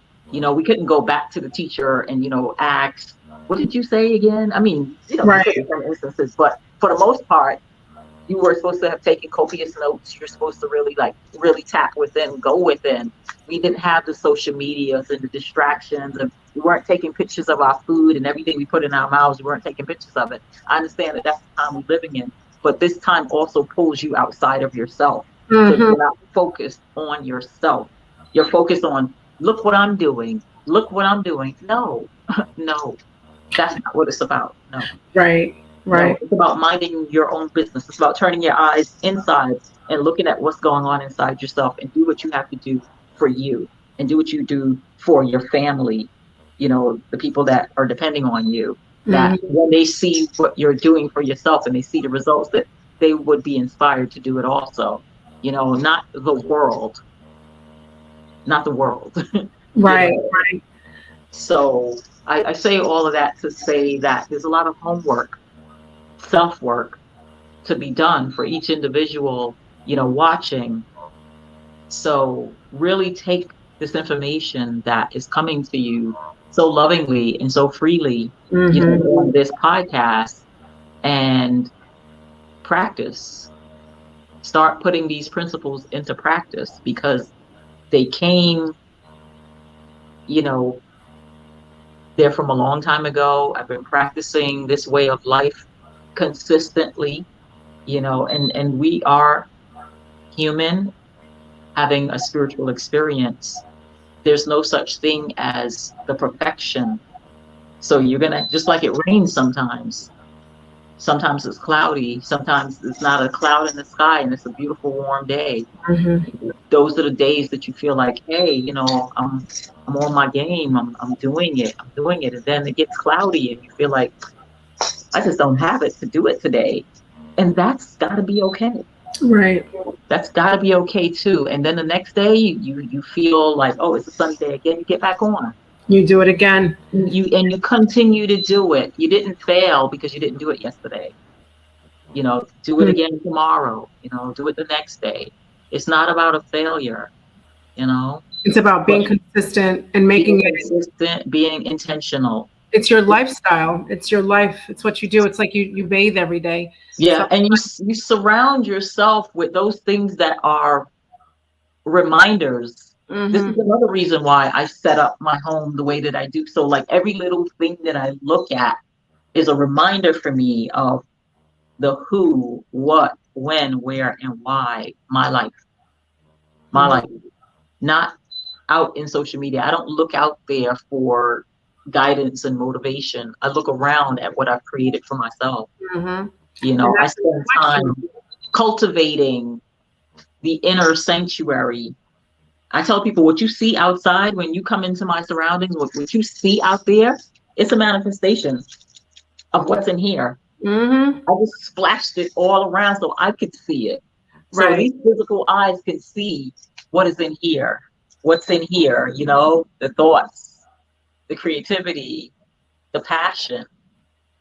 I just splashed it around so I can revel in it. It's like the source, the God force knows everything, but it Right. wanted to experience everything. So it like divided itself up into us, into different individuals, so that it could experience, like the fingers, like each thing experience what it feels like to touch something, to taste something. So same thing, we're here having this experience, and everybody's experience should continue to be unique to that one, and trust that process. Yes.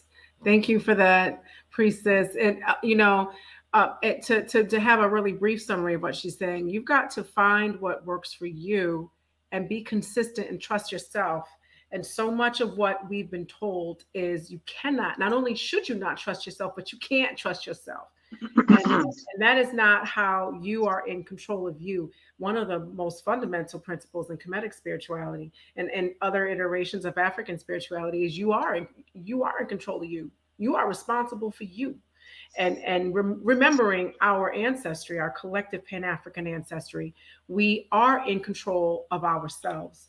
So, Priestess, I have three more last questions. These are quick questions. What pH balance should the water be? Which plants help with nerve damage? And where is your apothecary located? Okay. the pH between 8 to 8.5 to 9. I have had some time where I just went to 9.5, but that was coming through a Kangen machine. And I've since learned that to have such a high pH, especially when it's mechanically occurring, is not necessarily that great. But I didn't do it for a long time. I did it for about a year. So it wasn't like something that I did for years and years, So 8 to 8.5 naturally occurring, like the coconut water and your cucumbers and things like that, and eating more alkaline fruits and things are alkaline. Also, the water, the amniotic fluid that we came out of was alkaline. Breast milk is alkaline as well. And then we got out, we were, what was it, 80% alkaline, 20% acidic. Now we are 20% alkaline and 80% acidic. So we flipped it. So now we want to at least get back to 50-50 or 60-40, something, with 40 being the acid and 60 being the alkalinity. Herbs for nerves. I have definitely had experience with, what is it called? It has a really, really strong smell for nerve damage. It starts with a V. Okay, we'll come back to that. Because it's eluding me right now. I'll tell you where the Apothecary is and then circle back. Ancient Blends Apothecary is at 357 Tompkins Avenue, right off the corner of Madison Street. We're open Fridays, noon to 7, Saturdays, 10 to 7, and Sundays, 10 to 5. This starting May 8th, Mother's Day, we are observing something called Open Street Sundays. So I'll be posting that on my Instagram, posting a lot. And what that is like how we used to have the festivals. There'll be a festival on Tompkins Avenue every Sunday. The streets will be closed off for like 6 blocks. There'll be DJs, there'll be vendors, there'll be food, there'll be arts and crafts for children. There'll be something for all of the family. I'll be doing plant workshops outside, donation-based workshops outside of the Apothecary as well in the morning. So between 10 and 12, I'll be doing them. And I will definitely post when I figure it out when the wild plants walk in Prospect Park, when that will be. So please do follow me on Instagram at Ancient Blends Apothecary. That's do you want me to spell it, or you have it, right? So is this your website? And it says shopancientblends.com. Yes, that's where they can purchase the plant-based hair care, skin care, body care that I offer at the Apothecary. We do sell plants in the Apothecary as well. Not every single plant that you see there is for sale. So when you come in, try your best not to fall in love with everything you see. Definitely do not fall in love with anything you see on the walls, because they're not for sale. But we do have a nice variety of plants for sale. And I do a service of repotting for you if you would like, or if you want to take it home and repot it yourself, you're free to do that as well. You have everything about, you have the Instagram as well. So it's Ancient Blends. Here, I'm gonna put it here. Is that it? Ancient Blends Apothecary, right where it said, where the THE, there's an underscore between THE and CARE. Let me do that again. Ancient Blends Apothe. Oh, APOTHE. Hi, underscore. And then CARE. Okay. So this is the correct one. Okay. Yes, correct. Okay. So this is the IG right here. And it's at 357 Tompkins Avenue. And yeah. If they want to follow my plant page, it's also Houseplant Diary on Instagram. Houseplant.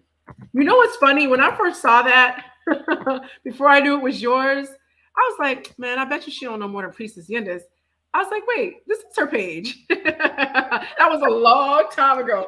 Before I was just like, she don't know more than. That's hilarious. That is so funny. I was like, wait, This is her. When I looked, Oh, I was like, wait, this is hers. It was oh cool. yes, Like, yes. I bet you she's.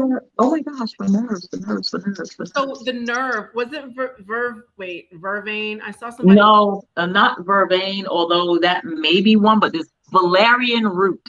valerian root. Okay. Valerian root. Oh my goodness, why? Because I personally worked with valerian root some years ago. I developed some nerve damage in my left foot. I what did I do? I went back on a promise to myself. Let me tell you a really quick something, a little story. Breaking promises to yourself is breaking promises to spirit and your God self. Don't do it.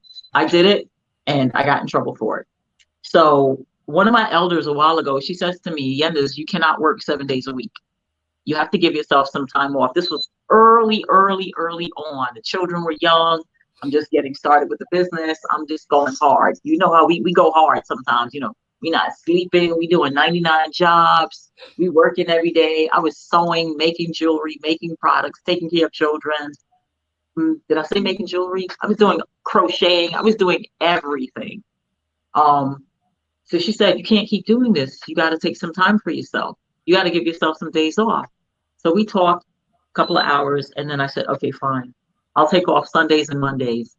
Sundays would be a day to do some things around the house, maybe take the children out. Although, even though I was working all those days, family members and friends were always taking my children somewhere.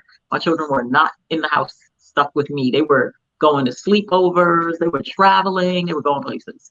So it was just me working a lot.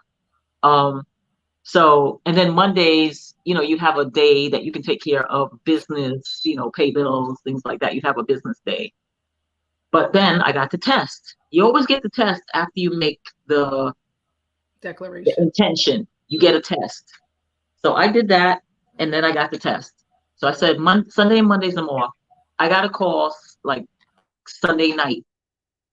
Someone's beloved had transitioned and they needed to get their hair done. Well, no, it was a little bit earlier than that. They needed to get their hair done because they were traveling.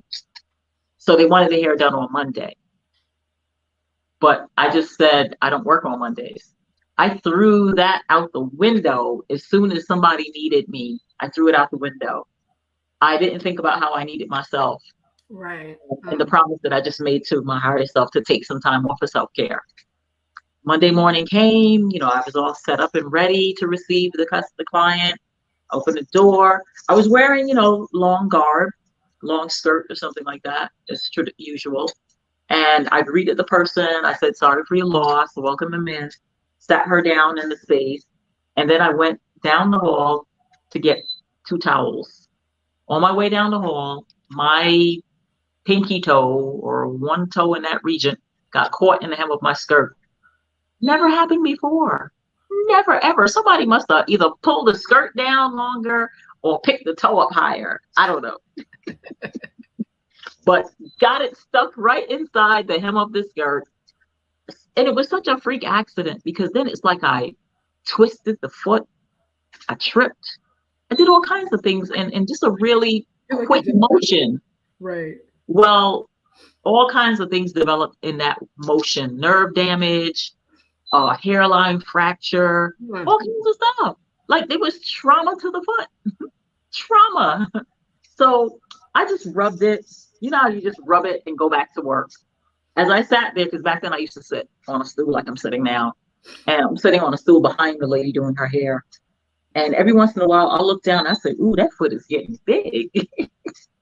That foot is swelling and it is throbbing. So she just suggested that I get another stool and stretch it out, so it's like that. So I did that. I thought of cayenne pepper and olive oil. So when I put her under the dryer, I went and got cayenne pepper and olive oil. I don't think I should have put heat to it because the swelling and the inflammation was actually heat. I think I needed to put cold. Right. I learned the hard way. So by the end of that evening, she was early morning, like 10, 11. By 7 o'clock that evening, I was on my way to the hospital because I could not put pressure on that foot. So the doctor said I did something and created something complicated with my nerves and had developed some kind of nerve damage that there was no cure for. something called reflex sympathetic dystrophy. There was even a name for what happened.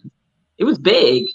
I wasn't able to walk on that foot after that for, it was like months. The foot started to atrophy. It went cold. I mean, the days following that little twist and caught up inside the skirt, there was trauma behind that. I had crutches. They sent me home from the hospital with crutches. I got a shot in it. Then I was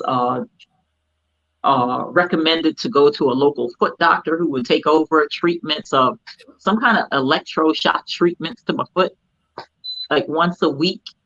Then he gave me medication that messed with my hydrochloric acid, so I couldn't digest my food. It made my heart beat too fast.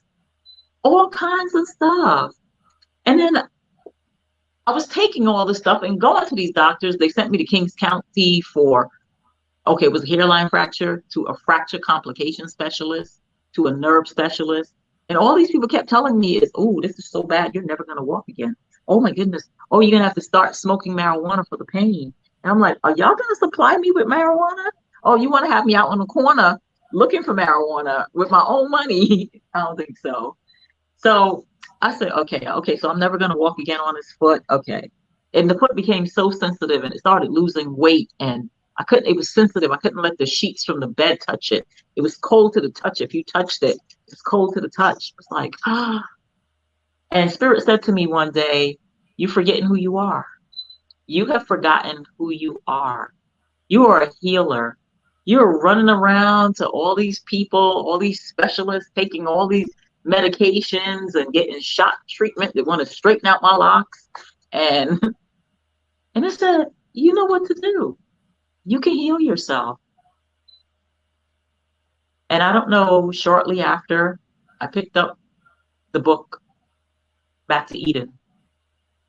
And you know when something is for you, and you open up the book and it lands right on what you're supposed to see? It landed on valerian root. And I would tell you that a few days of drinking a few cups of valerian root healed the nerve damage. And shortly after, I was giving myself physical therapy because I had to teach myself, I had to relearn how to walk again. Walk, I learned, doesn't just happen with the feet. Walk happens inside the hips. Walk originates from the balance of the rotation of the hips. Yep. And I had to learn and strengthen that and strengthen my core and things like that in order to walk again. So I went from 2 crutches to 1, to walking on the heel of my foot, and then, going closer and closer to being able to walk on the whole foot. But eventually, as you see, I've been a belly dancer for some years.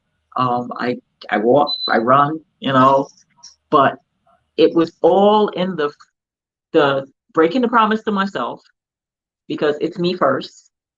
It's you first. It's me first. Self-care is not just a hashtag. That's right. It is, you must give yourself self-care. You must have a full cup to pour from. You cannot pour from an empty cup. I tell my friends that source in turn pours into the cup, and whatever runneth over on the saucer, that's what you share. When the saucer is empty, you go back to source and let source pour back into you some more. And the runoff that comes in the saucer, that's what you share with your work, with your family. You never share anything out of your cup. When you share out of your cup, you're dangerously teeter-tottering on depletion, deleting, and just really not taking care of yourself. That's where the shakes happen.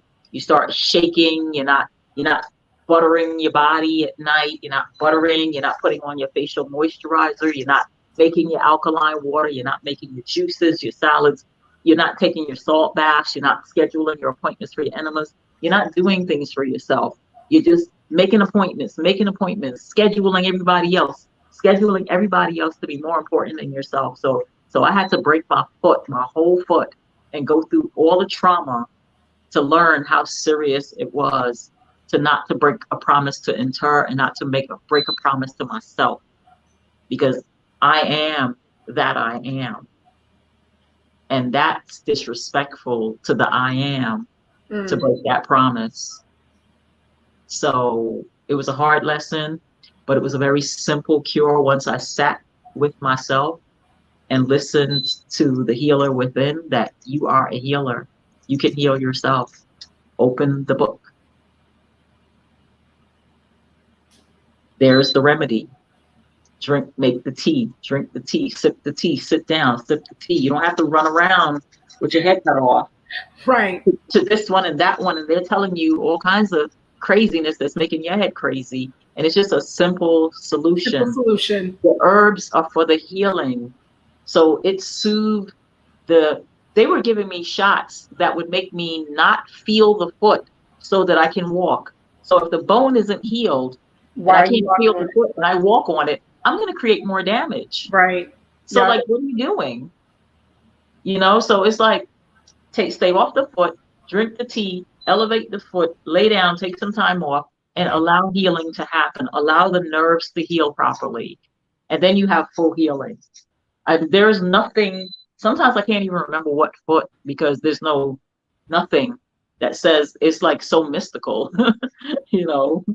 But know that I threw that skirt away. It's like, that's not happening again. Just ball it up and throw it in the garbage. You threw what away, you said? The skirt that got my foot caught up. You're like, I'm good. The skirt. That's not happening again. Right. Well, Priestess, I just want to say thank you so much for coming on to Tuesday Talk. So many people learned so much. People they're grateful for being on here. I learned so much as well. What I'm going to do is I'm going to get all of these books and the recommendations. I'm going to update the where you saw the flyer. I'm going to put her contact information there. Priestess, do you have a Cash App or Venmo or Zelle? So because everybody, you learned so much tonight, let's make sure we give a love offering to Priestess Yendys. Thank you. My Cash App is $Yendys Nefer Atum.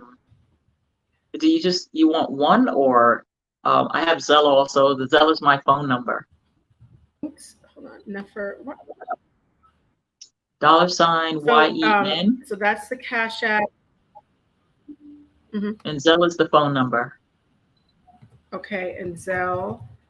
And you know what? I'm going to also put that, if you don't mind, put that on when I update all the contact information. I can put your Zelle and your Cash there as well. Okay, great. Yes, much appreciate love.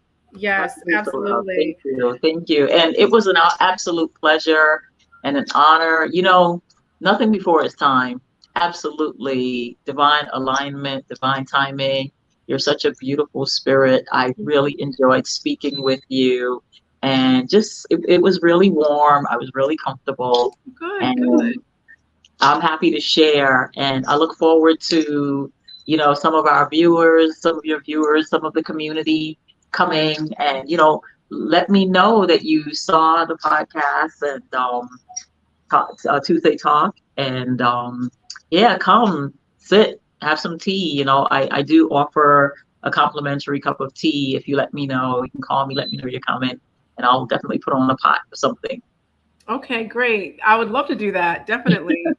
So I am going to answer. Bedina, just please go to the Shrine of Ma'at on Facebook, and you can DM us at the Shrine of Ma'at on Facebook, and I can answer all your questions there. It's live. Our broadcasts are live on Facebook. So I can find this link. Oops. Ooh. Oh, what happened? Yendys checked out. So I just want to say thank you all for showing up. And Bedina or anybody who has any questions, you can DM me or Anika and Jabari at the Shrine of Ma'at Facebook page, and we have access to it. I have access to it. Anika has access to it. Jabari. Priestess Yendys is logging back on. We are winding down, but we will definitely answer all of your questions. Okay, let me add Priestess. She's coming right back. This is some of the fun of live.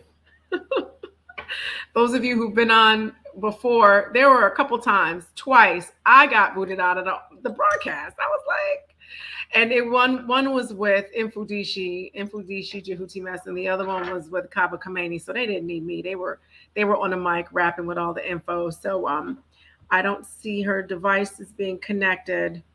So listen, family, I am going to bid you farewell for today. I see that a lot of people really appreciated it. I'm glad that you all did. Again, any questions about the Shrine of Ma'at, you can send a DM on our Shrine of Ma'at Facebook page.